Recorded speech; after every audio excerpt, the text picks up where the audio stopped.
Bien, je vous propose qu'on passe à notre prochaine rubrique. C'est le Big Duel. On cherchait une idée, puisque la précédente édition de Big Up avait été marquée par un combat à couteau tiré entre Éric Donnet et Charles-Antoine Depardon sur le PLU bioclimatique. Enfin, un couteau tiré. Je suis légèrement en décalage, ne vous inquiétez pas. Pas de couteau tiré, c'était plutôt à la Kalachnikov, hein, on y était à la sulfateuse, comme on dirait. Donc on cherchait une autre idée et on a pensé à l'intelligence artificielle. On fantasme beaucoup sur l'intelligence artificielle. Les uns la voient comme une aide précieuse aux tâches répétitives, voire laboratives des humains, les étudiants comme le meilleur assistant pour faire leurs devoirs, et je sais de quoi je parle. On craint qu'elle devienne plus intelligente que l'humain. Je ne vous refais pas le pitch de Skynet et Terminator. Les journalistes craignent qu'elles n'écrivent mieux que les articles qu'on leur demande, les scénaristes qu'elles prennent leur job. Bref, on ne va pas lancer le débat. Notre idée était de savoir si une IA peut répondre à un problème qui nous concerne tous, le défi climatique. Et si oui, comment? Alors avant d'accueillir une IA, on s'était dit on ne va pas tout confier à une IA, on a besoin aussi d'une intelligence humaine. Et cette intelligence humaine, je remercie Guillaume Poitrinal de l'incarner ce matin. Bonjour. Cofondateur et président de WO2, qu'on ne présente plus dans le secteur. Assieds-toi, Guillaume, et puis je vais vous présenter quand même Monaïa. Elle va peut-être nous dire un petit mot, notre intelligence artificielle. Bonjour à toutes et tous. Bonjour Gaël. Bonjour Guillaume. Je suis ravie d'être avec vous pour la deuxième édition de Big Up et plus particulièrement pour ce Big Duel. C'est un honneur pour moi de prendre la parole aujourd'hui pour discuter d'un sujet qui nous concerne tous de près, la crise climatique et son impact profond sur le secteur de l'immobilier. Il est essentiel que nous reconnaissions le rôle significatif que l'industrie immobilière joue dans cette crise et que nous travaillions ensemble pour trouver des solutions durables. Voilà Monaïa. En fait, on lui a posé 3 questions. La première, on l'a un peu forcée, on l'a entraînée, parce qu'il y avait quand même des réponses un peu mi-figue, mi-raisin.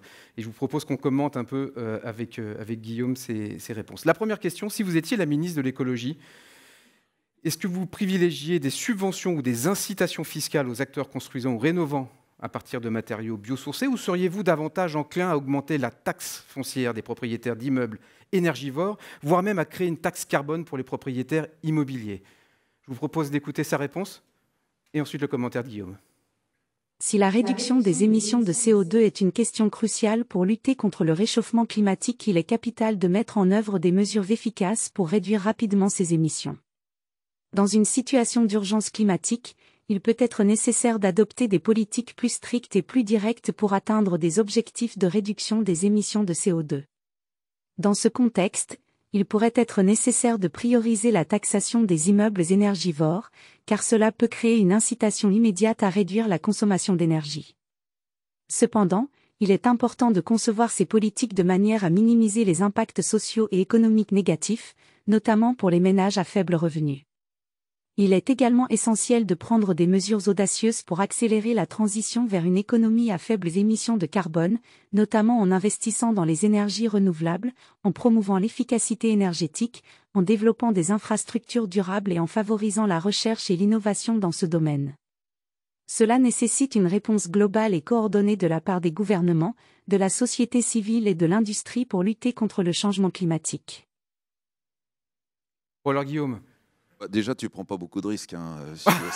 C'est quand même le charabia. Moi, au début, je m'étais dit, tiens, elle va remplacer les journalistes. Parce qu'en fait, on dit, ça va remplacer les journalistes. J'ai plus peur maintenant. Je préfère Gaël. C'est gentil. Bon, qu'est-ce qu'on peut dire taxe ou pas taxe? Il faut une taxe ou plutôt des subventions? Il faut quoi? De toute façon, alors d'abord, la question pour moi, c'est qu'est-ce qu'on regarde vraiment? Et là où on emmerde le monde avec le kilowattheure au mètre carré, le problème, c'est le CO2 au mètre carré. Donc la priorité des priorités, ça doit être de changer les chaudières à fioul, il n'y en a plus beaucoup au charbon aujourd'hui, et puis de mettre des pompes à chaleur, d'aller travailler sur la géothermie. C'est ça la priorité des priorités. Bon, aujourd'hui, on est là à faire la chasse aux passoires thermiques. Une passoire thermique qui fonctionne à l'énergie nucléaire, c'est vrai que c'est pas bien, hein, mais c'est quand même moins dramatique que la grosse chaudière à fioul qui est derrière, ou la chaudière qui brûle des déchets ménagers, parce que je pense qu'on va y revenir aussi demain, et qui envoie du CO2 dans l'atmosphère. Donc Pour moi, le vrai sujet, c'est de se reconcentrer tous ensemble sur une et une seule matrice, ce qui veut dire admettre qu'il y a une priorité au-dessus des autres. Le grand danger que je dénonce dans ce petit livre qui s'appelle « Pour en finir avec l'apocalypse », vous pouvez encore l'acheter. C'est pas cher, hein, il est 17 Aux éditions €. Je suis chez Stock. Cette fois-ci, j'étais avant chez un autre éditeur, mais là, j'ai suivi mon éditeur chez Stock. Et le grand danger, c'est quoi pour l'environnement? C'est sa bureaucratisation, c'est-à-dire en fait la démultiplication des objectifs. Donc aujourd'hui, aux foncières, j'ai vu plein de patrons de foncières, patronnes de foncières, bravo, mais on va leur demander de poursuivre 50, 70, 80, 90 objectifs et on met à égalité le nichoir à oiseaux en milieu urbain, l'hôtel à insectes, la récupération des eaux de pluie, et puis quelque part, on trouve en bas, le CO2. Les amis, il y a un problème par-dessus tous les autres, c'est le réchauffement climatique. Moi, j'adore la biodiversité, je pense qu'elle souffre, la biodiversité. Les 2/3 des problèmes de biodiversité, c'est le réchauffement climatique, y compris sur les océans. La disparition des coraux, c'est le réchauffement climatique. Le dépérissement de nos forêts, c'est le réchauffement climatique. Donc il faut d'abord comprendre que nous allons inévitablement, nous avons devant nous un monde décarboné. Et donc c'est vraiment ça pour moi mon sujet. Est-ce qu'il faut taxer, etc. Il y aura nécessairement des taxes. De toute façon, les émissions, le carbone va valoir de plus en plus cher, j'en suis sûr. S'il n'est pas suffisamment cher naturellement parce que les ressources hydrocarbures se raréfient, mon ami Jean-Marc Jancovici pense que le pétrole n'augmentera jamais, même quand il restera une goutte de pétrole, le pétrole n'augmentera jamais. Mais moi, si ce n'est pas le marché qui régule par, j'espère, la rareté ou les restrictions de production, eh bien, à ce moment-là, oui, il faudra une taxe carbone. Et cette taxe carbone, elle arrive d'ailleurs aujourd'hui aux portes de l'Europe. Et je pense qu'elle sera déployée. Entre vous et nous, la taxe carbone, nous, on la connaît depuis 1922, ou les années 20, j'ai plus le chiffre en tête. Ça s'appelle la TIPP, la taxe intérieure sur les produits pétroliers. On n'a rien inventé. Hein. Quand vous allez à la pompe, vous payez quand même un paquet de taxes. Donc, on va pas non plus révolutionner le système, mais ça va exister. Très clair. Deuxième question qu'on avait posée et qu'on a toujours posée à notre Mona IA. Si vous étiez la ministre de l'écologie, faudrait-il interdire de vendre les logements classés F et G dès 2028? Et si oui, pourquoi? On écoute sa réponse. Au nom de notre gouvernement, nous considérons sérieusement la possibilité d'interdire la vente de logements classés F et G dès 2028. Cette mesure s'inscrit dans notre engagement en faveur de la lutte contre le changement climatique et de la transition vers une économie plus respectueuse de l'environnement. L'interdiction de vente de logements classés F et G pourrait jouer un rôle clé dans l'amélioration de l'efficacité énergétique de notre parc immobilier. Cependant, nous sommes conscients que cela nécessite une approche réfléchie et bien planifiée. Pour accompagner cette mesure, notre gouvernement propose de mettre en place un ensemble de mesures de soutien. Cela inclut des incitations financières pour les propriétaires qui souhaitent entreprendre des rénovations énergétiques, des programmes de rénovation subventionnés, des prêts à taux d'intérêt réduits et un accès à des conseils techniques pour les aider dans leurs projets. Nous reconnaissons également l'importance de prévenir les situations de précarité énergétique et de protéger les propriétaires vulnérables. Par conséquent, nous veillerons à ce que des mécanismes de soutien appropriés soient mis en place pour garantir que personne ne soit laissé pour compte dans cette transition vers un parc immobilier plus efficient sur le plan énergétique. Notre gouvernement est déterminé à faire de la rénovation énergétique une priorité nationale, et cette mesure fait partie intégrante de notre stratégie pour réduire les émissions de gaz à effet de serre et promouvoir un environnement plus durable pour les générations futures. Bon, elle est très politique en fait. Hein. Ouais. Mais moi, je vais vous dire, le problème avec les histoires F et G, etc., enfin, on le connaît tous, vous faites passer 2 ou 3 experts, vous avez 3 résultats différents. Le truc est super compliqué, hyper bureaucratique. Une fois encore, pour moi, le problème, c'est les émissions de CO2. D'abord, c'est-à-dire combien est-ce que votre appartement, est-ce que votre appartement contribue au réchauffement climatique, oui, non, et de combien? Donc c'est vraiment ça pour moi le sujet. J'ai vu des opérations dans lesquelles on a voulu pousser l'isolation thermique tellement fort, on a renforcé les structures, on est venu rajouter des matériaux d'origine hydrocarbures, donc des matériaux émetteurs, pour aller gagner quelques kilowattheures. Donc cette obsession du kilowattheure au mètre carré, il faut la mettre derrière nous, les amis. Il faut parler de CO2 au mètre carré. Et puis, voilà, c'est vraiment ma conviction.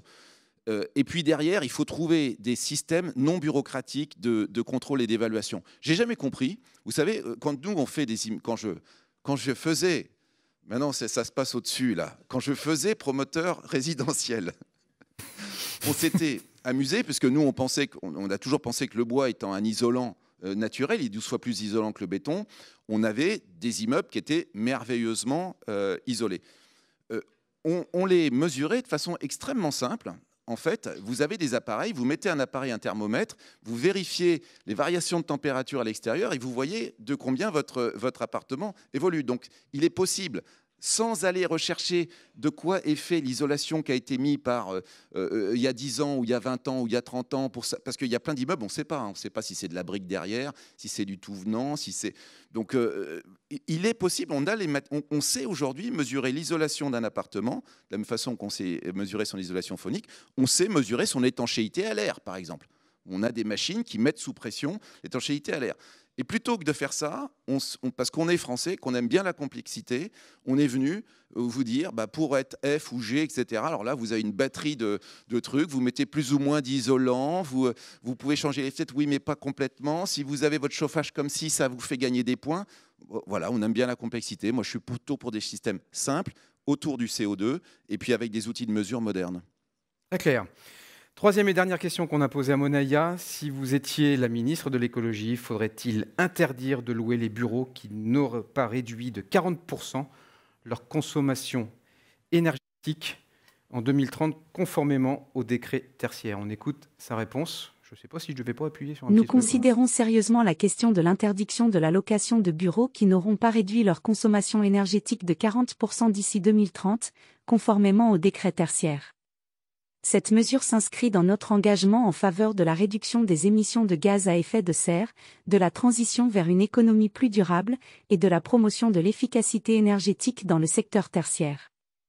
Le décret tertiaire fixe des objectifs ambitieux pour la réduction de la consommation énergétique des bâtiments à usage tertiaire, y compris les bureaux. Ces objectifs sont cruciaux pour atteindre nos engagements en matière de climat et de durabilité. Cependant, une interdiction de la location des bureaux qui ne respectent pas ces objectifs doit être envisagée avec précaution.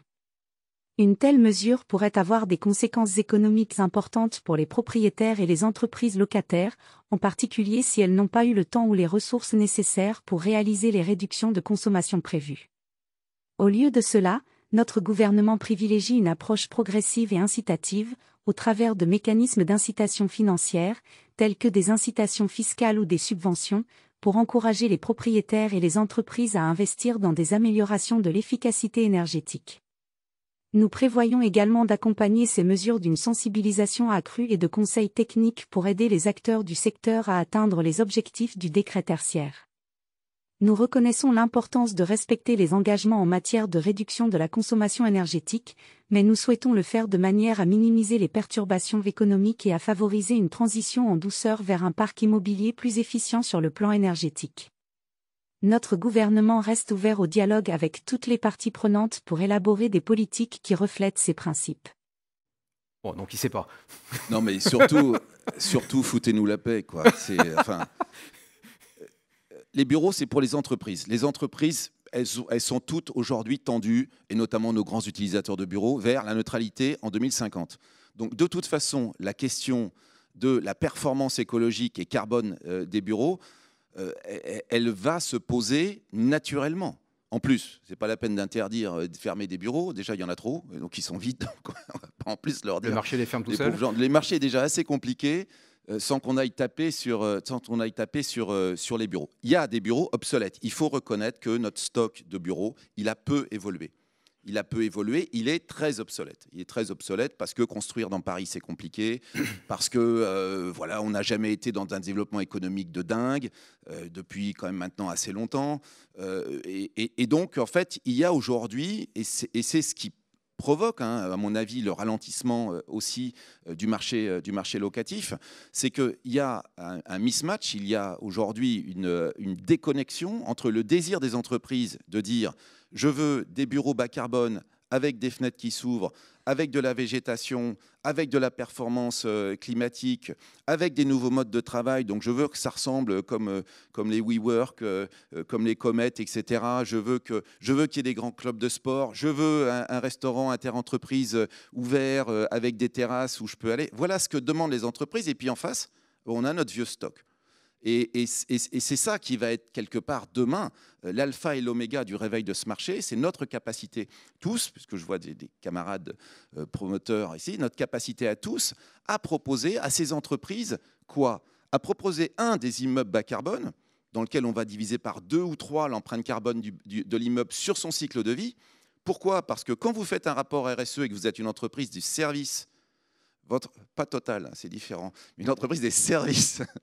Le bilan carbone de l'entreprise du service, c'est son siège social, c'est là où les gens vont travailler, et puis comment ils viennent travailler, évidemment. Mais c'est ça son bilan carbone. Donc si vous avez à dire 2050, zéro carbone, vous êtes obligé d'aller dans un immeuble bas carbone, vous n'avez quasiment pas le choix.